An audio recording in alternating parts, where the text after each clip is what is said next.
Shri Gurudatt tours and travels.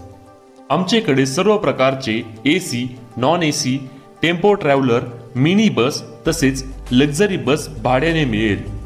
संपूर्ण भारतात trip arrange केली जाईल आणि सर्व प्रकारचे बस, ट्रेन, एअर आणि हॉटेल बुकिंग देखील केले जाईल आणि इंडस्ट्री मटेरियल सप्लाय केले जाईल। आमचा पत्ता RS number 175/7, plot number 17, U number, Konark park, Pachgaon, Kolhapur. Proprietor Dattatray Patil. Mobile number 7057050303, 9130979979 आणि प्रवीण पाटील 7057052020। धन्यवाद। कचरा वेचक महिला बचत गटांची आर्थिक साक्षरता कार्यशाळा संपन्न। अवनी संस्था ही गेली 13 वर्ष कोल्हापूर जिल्ह्यातील कचरा वेचक महिलांचे संघटन केले आहे। सध्या जिल्ह्यातील कचरा वेचकांच्या विकासासाठी अवनी संस्थेचा प्रयत्न सुरू आहे। कचरा वेचकांच्या मुलांचा शैक्षणिक विकास तसेच संस्थेच्या मार्गदर्शनातून कोल्हापूर जिल्ह्यामध्ये 147 कचरा वेचक महिलांचे बचत गट असून त्या माध्यमातून त्यांना आर्थिक सक्षमीकरण बनवलं जातं तसेच त्यांना व्यवसायाबद्दलचे मार्गदर्शन केले जाते। आरोग्य सुविधाशिवाय सामाजिक सुरक्षा योजना कचरा वेचकांसाठी अवनी संस्थेमार्फत केले जाते।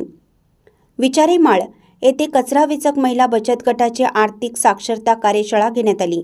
प्रास्ताविक स्नेहल जाधव यांनी केलं। कार्यशाळेचे मार्गदर्शन माननीय अमीन शेख, मॅनेजर महिला बचत गट कर्ज योजना व प्रमिला धनवडे, सहयोगी आर्थिक विकास महामंडळ यांनी केलं।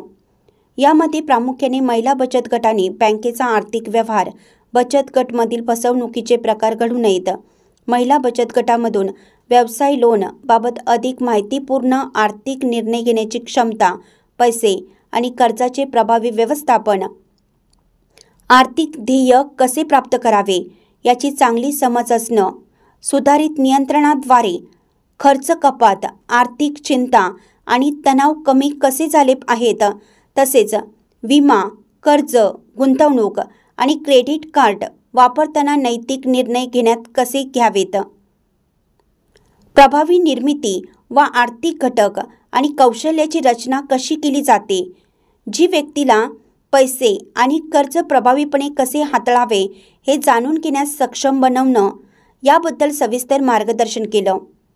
ही कार्यशाळा यशस्वी होण्यासाठी माननीय अनुराधा भोसले, अध्यक्षा अवनी संस्था यांचे मार्गदर्शन लाभले। आभार केडर जरीना बेपारी यांनी मानले। तसेच या कार्यशाळेकरिता 38 कचरा वेचक महिला उपस्थित होत्या। ही कार्यशाळा यशस्वी होण्यासाठी जरीना बेपारी, हसीना शेख, जयश्री हादीमणी, रमेजा शेख तसेच जैनुद्दीन पन्हाळकर प्रकल्प समन्वयक यांनी परिश्रम घेतले।